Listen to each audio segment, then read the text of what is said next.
This is another crazy and insane thing about all this Representation of the People Act. It's saying that it's an offence to vote, knowing that if you don't have a right to vote, like, obviously, like, there are certain reasons, like, prisoners can't vote and so forth. But you've still got the right to petition, even if you're a prisoner. I remember David Cameron going on and on about,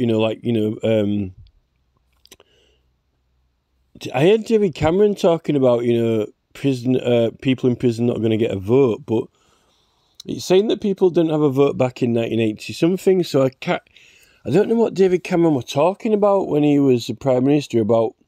I heard him say the words on the radio, they're not getting the vote, or they're not having the vote, or something like that. And it was in connection with prisoners. And according to this, people who have been, in prison in this 1983 Act can't vote. And there were rules around it. I don't know what was... There's some very, very strange things on the radio. I'm starting to wonder if, sometimes and I remember that clearly. I'm starting to wonder if they give out bogus broadcasts or misleading broadcasts or God knows what. I've had various incidents with the radio in the past when I thought that, there's just been really, really weird, strange things going on with it.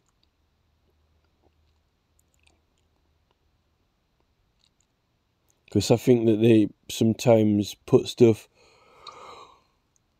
on either regional radio only and not national, or this is on like the same programme at the same time, or even to people's independent vehicles.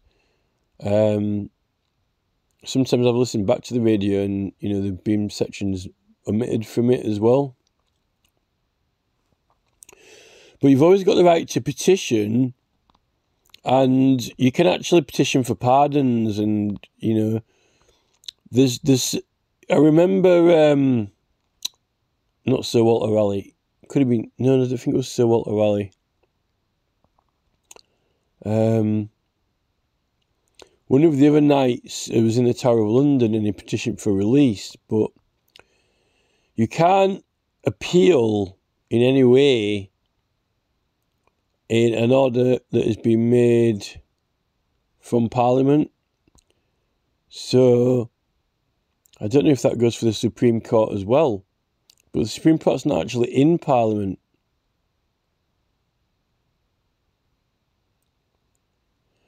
I don't know what Gordon Brown was doing with the Appeal-like Jurisdiction Act, because you're appealing lower courts up to the Lords, and it was by prayer and petition, which, when they got rid of the Appeal-like Jurisdiction Act and got the Supreme Court, I don't know whether the Supreme Court classes as Parliament, or because it's just got 3 Lords in there, or whether it is a separate court or what. I don't know how it classes, but there's something dodgy going on with them saying that ministers could be prosecuted in the regular courts, but they didn't used to be able to be. And there's a lot of messing up of the whole system happened. And to be honest, I don't want to have to learn about all of it, because we shouldn't have to, But I really, really think there's something not quite right here. There's something strange going on. I think the MPs wanted to either try and keep out of trouble, or it's to do with controlling ministers, from higher levels. I don't know what possessed Gordon Brown to scrap that Appeal-like Jurisdiction Act. It's quite important, really. But you can, even if you're in prison, you can petition for release. You can petition about any matter at all. And Petitions Committee was saying you can't petition about legal cases or crimes. Well, if you're petitioning for, a inquiry, it's over, like, criminal matters, and also can complain by petition, but usually it goes to a monitoring officer or a certain department. But MPs have been trying to protect themselves from liability and so forth. I'm not sure what's going on with the Parliament Privileges Committee. You know, Boris Johnson was in front of it. There's a lot of offences that people can be prosecuted for, but it's got nothing to do with whether you're a minister or not. It's got to do with what jurisdiction the proceedings were under and so forth. I'm sure that the Lords can prosecute each other if they want to. There's something else that I wanted to say as well. So yeah, so this section on, you know, this is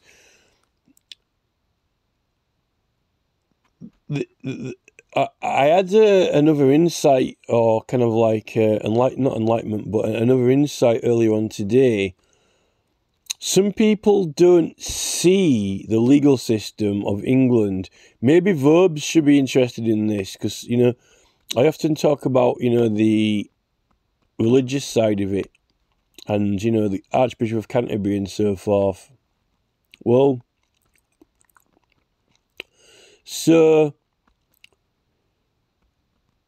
with the whole marriage issue, you know, the Russell Brand case came up recently.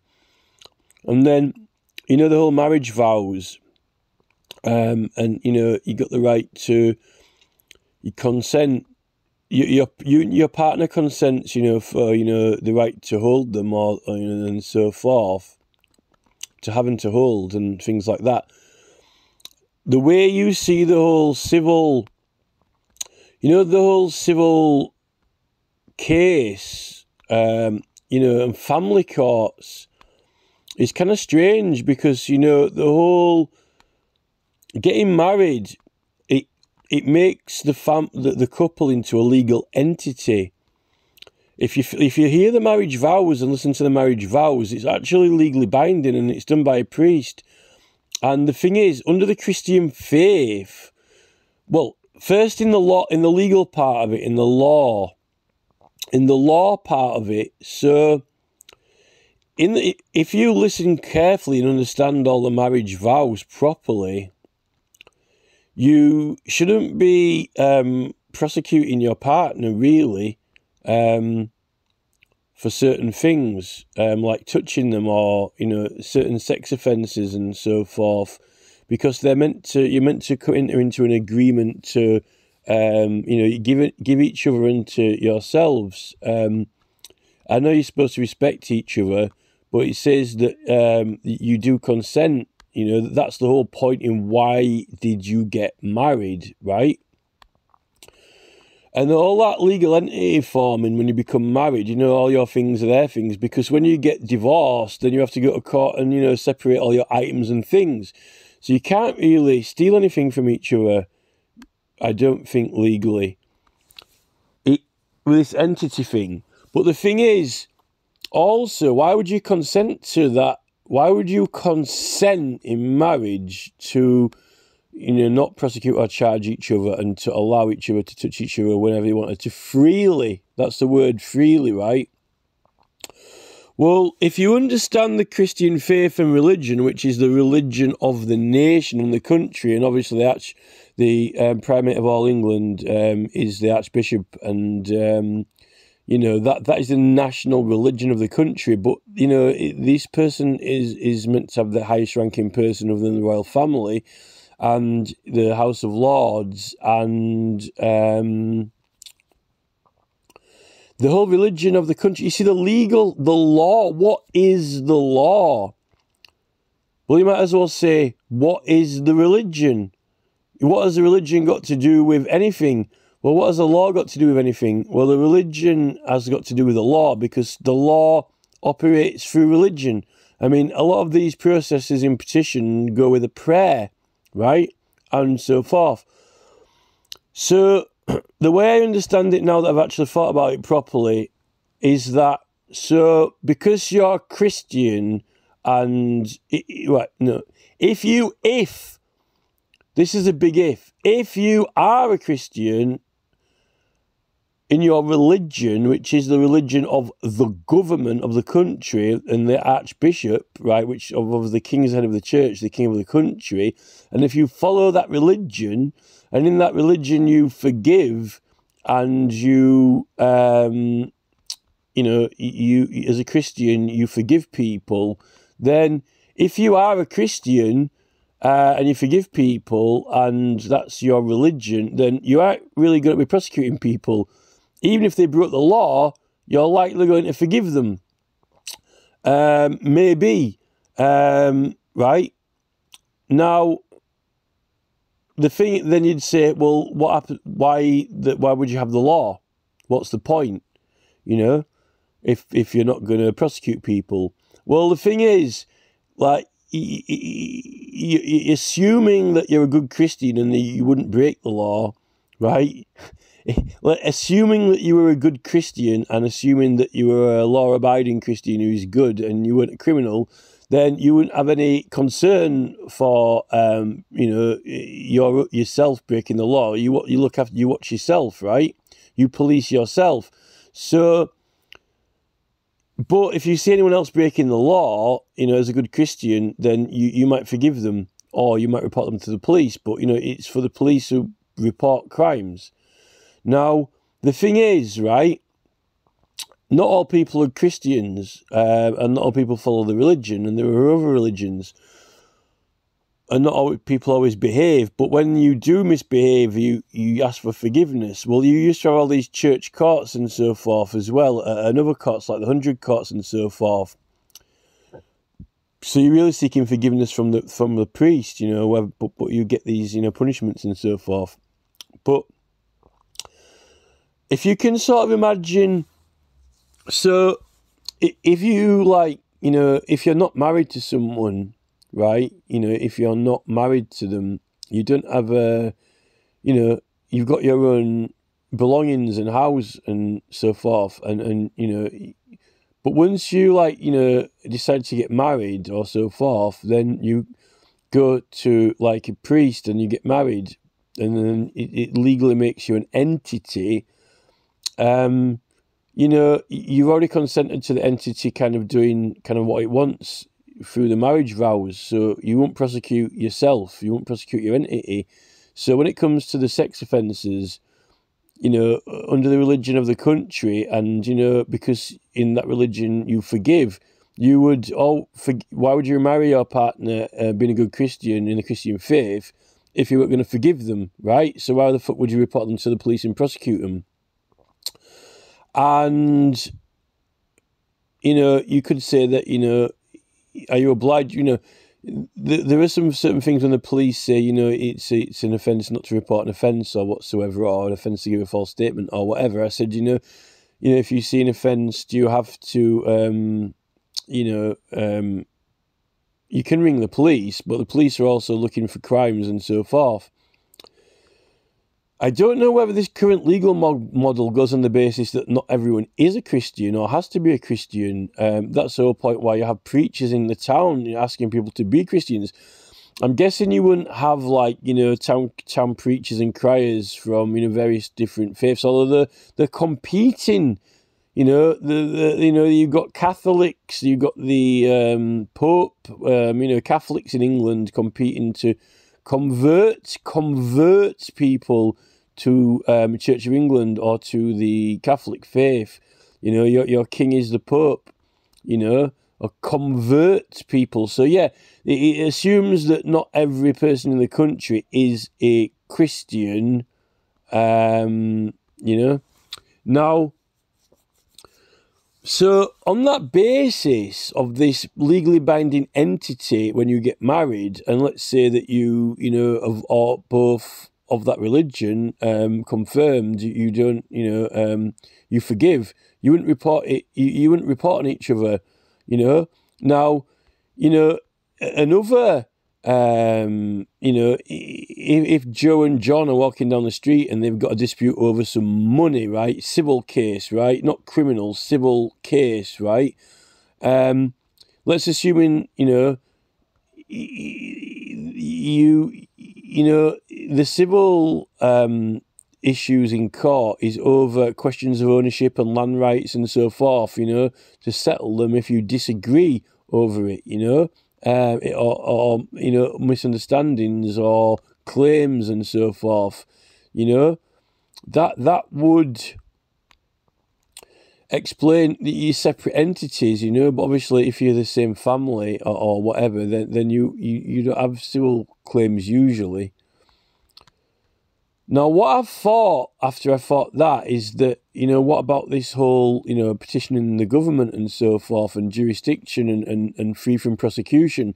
Well, the thing is that if you are, you know, when it's like private matters between you or someone else, it's different to if you're doing something on behalf of all the people to the government, you know, you're doing it, when you're petitioning for something through the government, it's for everyone. So it's kind of like when people sign it, you know, like once they're signing it, you know, you're getting a group or body of people to support something, and then it's on behalf of, you know, the public or a section of the public, you know, like group litigation or whatever. You're all one entity bringing a case to the state under kind of like, you know, you formed an agreement then that the state will not prosecute or hold you to any commitments.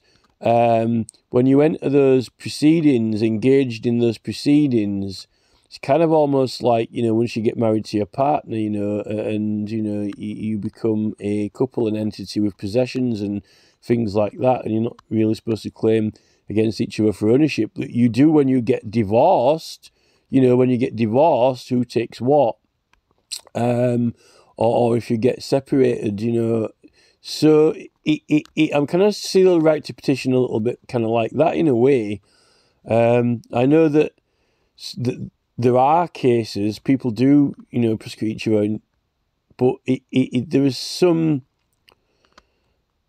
aspect to it, how you kind of see it all, you know, the whole, when you add in the thing is, you know, if you, a lot of people who go to court, you know, and, you know, say they're sorry and give a compelling prayer to these justices, sometimes, you know, if it's genuine, can get off their convictions, even if you're guilty, or a very lenient or reduced sentence. But then there's this, like, if you're a prisoner, you don't have, you know, you can't vote in an election for an MP. You can't vote in an election, you know, for a councillor, but you still have the right to petition the government because you can't be held to any commitments. And you can always petition for it because you won't be able to ask for a pardon. You won't be able to ask for a pardon, make a request for a pardon, but you can't make a request for a pardon if you've been prosecuted by Parliament. Now, that would be a very sticky situation for MPs and ministers and the Lords if they did get prosecuted, whether by the Supreme Court or by their own jurisdiction or impeachment, because you couldn't appeal it. There would be no appeal. They wouldn't be able to put an appeal in. It would be final. So they would probably have had a, you know, had a right reason to not really be comfortable with that, which is why I think they've been messing around with it all, this whole Gordon Brown thing. Gordon Brown, he bangs on about, you know, oh, I'm a charitable person, and he's meant to have been, you know, Labour Party, but, you know, I don't know who put him up to that appeal at jurisdiction. I think he was, you know, kind of entrapped, you know, led into it somehow. And the ironic thing that it was Scotland who called for that representation, appeal at jurisdiction. There was a big kerfuffle, a lot of big arguments about that appeal at jurisdiction, and it was some Scottish barristers who made a big kerfuffle about getting it enacted, and then there were multiple ones. So it's ironic how Gordon Brown, a Scottishman in Parliament, would want to get rid of that and then put this Supreme Court thing, which kind of makes a mess up of the whole political judicial system. I really don't know what compelled him to do that, how he calculated it, how he worked it out. why it worked out that we shouldn't have it, or even if it wasn't needed. But, you know, what about all these pardons and appeals, you know?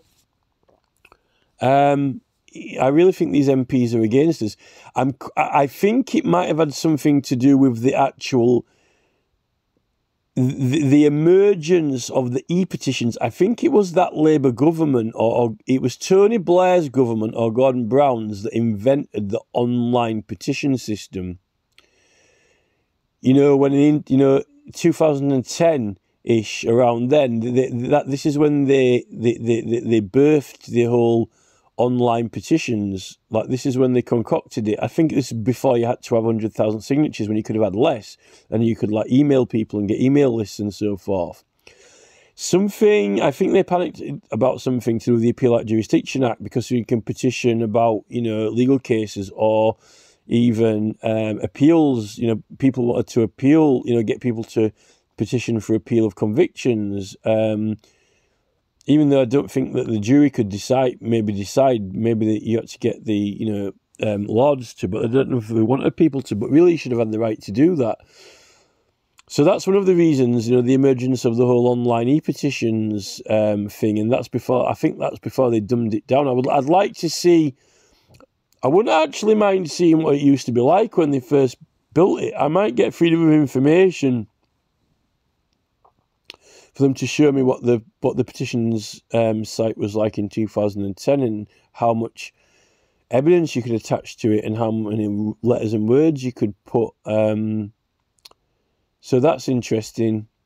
But I definitely, so this whole, you know, the Appeal Act Jurisdiction Act came with a prayer.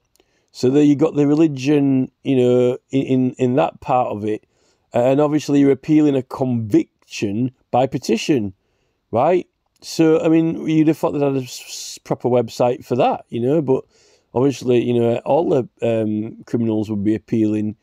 Maybe they could get people to, effectively, they'd be able to, you know, they could, you know, get, after they've been, after they've been convicted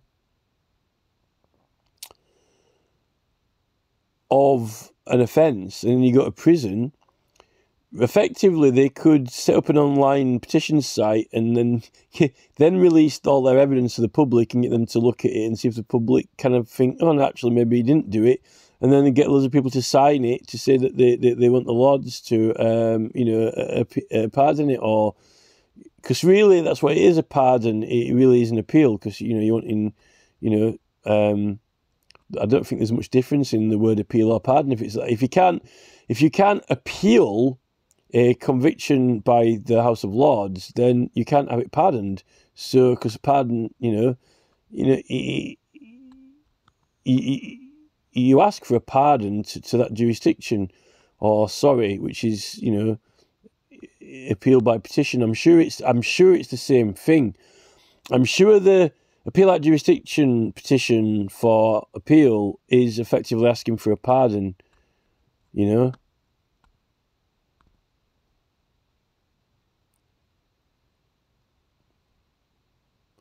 I think there was something, I don't know whether he got a pardon or not, whether he could still vote or not. But anyway, there's a lot of religious aspects of the whole legal system, and now they've kind of brought other religions in. They don't share the same views, they don't share the same belief systems and so forth. And if you end up with a jury when they're all a different religion, and you're relying on a book when you're swearing in, there's some very, very strange situations that arise, particularly when it comes to, like, you know, I said, you know, standing outside an abortion clinic with a placard, you know, if you're a Catholic, you know, you're in trouble. If you've got, if you've got Rishi Sunak, if Rishi Sunak, you know, is a Hindu, you know, what if Rishi Sunak, what if your jury happened to be on the throw of a dice, you know, 12 Hindus, one of happened to be the Prime Minister, whether or not the Prime Minister would be exempted from jury duty, I'm not sure. And let's say that you're a Catholic outside abortion clinic. I've said this before. You know, there's some, how the courts are set up now, there will be some very strange religious issues arising out of. But this is what you get with these ministers. I mean, without prejudice, this is what you get when you get Suella Braverman and Priti Patel as ministers in government. And then these are the laws they're coming out with. You know, you can't lock onto a bench. Well, I've got my bike locked onto it, and then I'm sat on my bike and my stirrups are fastened in. You know, there's some strange...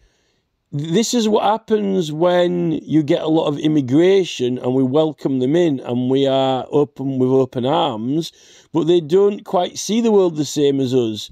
They don't quite have the same beliefs, even if they're born here and they sound like they're from London and, you know, they might be wearing a McDonald's suit, but they might still not have the same opinion. You know, and, you know, you don't seem to be allowed to say, you know, I don't think these people have the same opinion. They've not got it in them, you know, or they've got different natural tendencies. We're not, and as that changes the whole national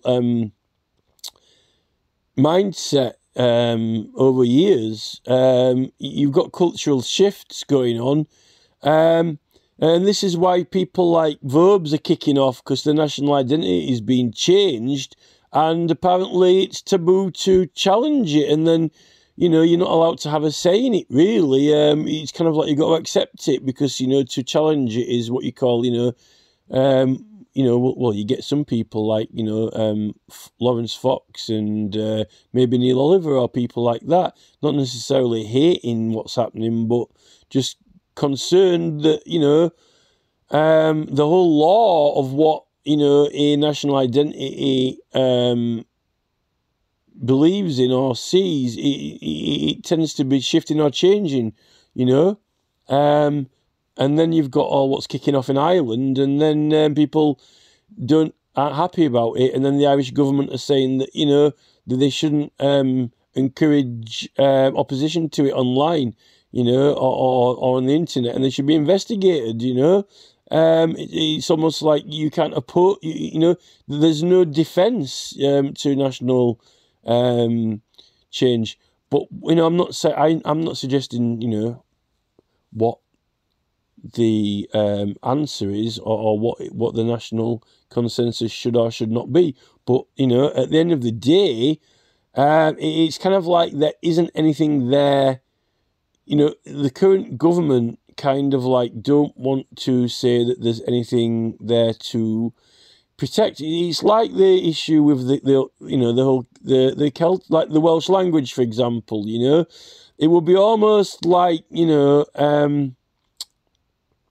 they teach Welsh in, you know, schools in Wales, but, you know, I guess in a way, if you said, you know, they weren't allowed to speak it anymore, and they banned it from the schools and you're not allowed to speak about it on the computers, you can't speak Welsh, you're not allowed to talk it, then, you know, they might say, you know, how are they going to defend it, you know, it will, but then if they stop acknowledging that there is a Welsh language, because, you know, then it would disappear completely. I guess that's kind of like in Ireland, you know, but the ironic thing is in Ireland, the majority of people speak English. You know, it's very rare. I think that there's more of a protection of the Welsh language in Wales than there is of the Irish Gaelic in Ireland. I mean, I don't think I've ever... Maybe there are quite large areas of Ireland speaking Gaelic, but I've never... The majority of, you know, normal... I mean, I don't even know if they had on the road signs when we went over. I can't remember if they had English on there. And I think the Irish Parliament website definitely has it on in Irish. But the thing is, a language is something... The thing with a language is that... So a language is... when you're born, you don't have an accent or a language. You're installed with it. I don't really like the computer term installed, but you are installed with it. So you're installed with an identity. And this is like how I see the whole Eton and, you know, the posh private school culture. They're installed with an identity. I know there are people who object to this and say that, you know, they don't, you know, there's a lot of private school people who, you know, aren't like Rishi Sunak and Boris Johnson and claim that public schools are okay, but whatever public schools those are, they're not the ones that Johnson and Sunak went to. These people are being taught that, you know, they aren't working class. They're not taught a history of working class people. They're taught all the, you know, they're taught about all these, you know, acts of law, representation of the people acts, voting, immunities, you know. They are taught that they are the ruling class, basically, and that they have a right to, you know, take all our money from us and we should serve them. And in the schools, we are taught that, you know, all our ancestors are, you know, working class, pulling ponies, you know, mill people. We're taught that we are, you know, not equal to them. You know, we don't have any other history. That's the problem, and this is installed onto us. And then those people like Johnson and Sunak go about their programming, and they're programmed to extort large, vast amount of money from us and say, oh, that's okay, it's called profit. We'll take all your money from you and, you know, you can obey us all the time. This is it. And then when we try, you know, educate ourselves and learn rights, then they kind of cheat us out of them and then lie and say, oh, well, now you've educated yourself, have you? Well, I just don't have to comply with you, you know. This is the problem. And I think that this is the thing with, you know, what's happening now is there's a lot of foreign people who are installed now with, you know, Britishness. I guess Chris Eubank is a good example. He's my favourite example, really, like Chris Eubank, you know, he's a British and proud of it. But what the government are trying to claim, though, is that, you know, everyone who is, regardless of, you know, who they are, where they're from, once they've installed with this programming, then, you know, once they get the McDonald's uniform on, then they are, you know, there's no differences at all whatsoever. But there are differences. There are differences. And this is a problem. There are other differences, you know, as well. And maybe, you know, some of the Eton programming also disguises certain differences that still exist. And, you know, maybe that's when you get these, you know, opinions of, you know, that some of the people still went to private school, but they're not as bad as, you know, Johnson and Sunak, you know, in extorting money off people and lying.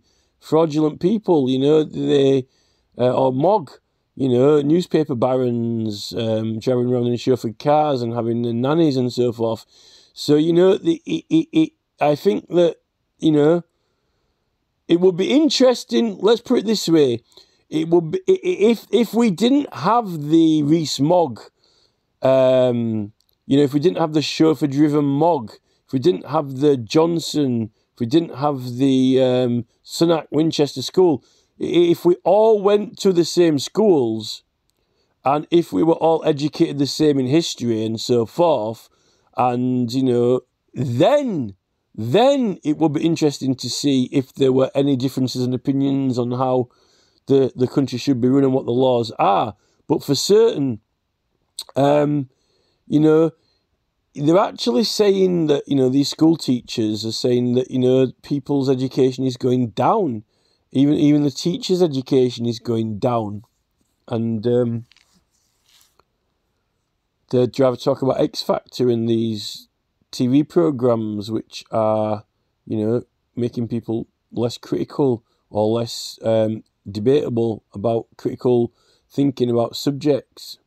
And it's more on television. I'm not saying television doesn't attempt to be intelligent, but it does, you know, it tries to do all these,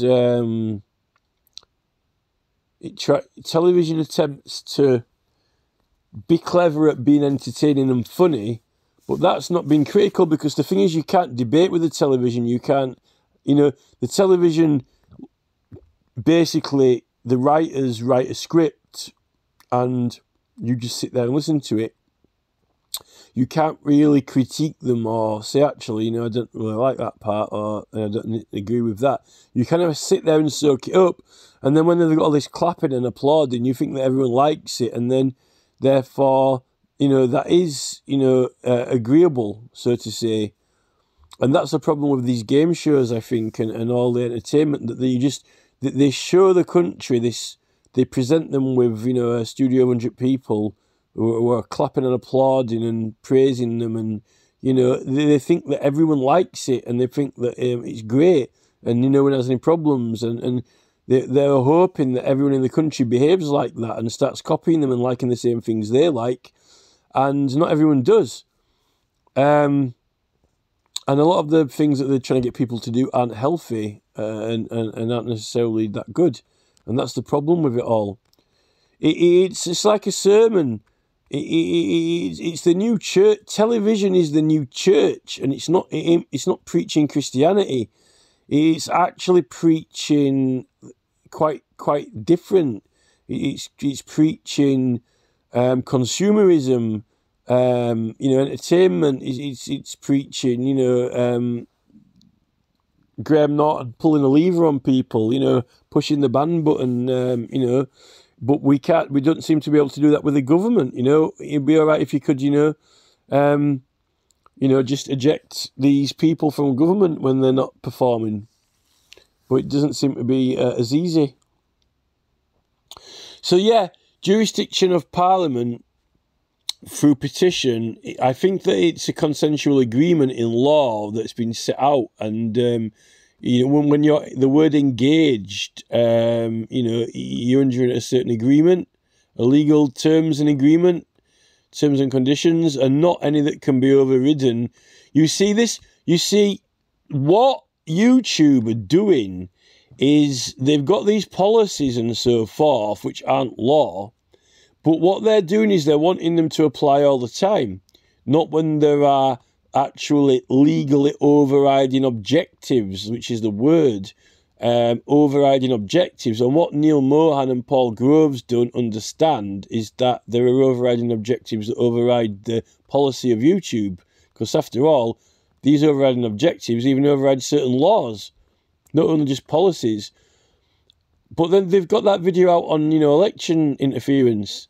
But what they don't want to acknowledge is that it's not just elections. There's, non-intervention in petitioning and other things like legal cases.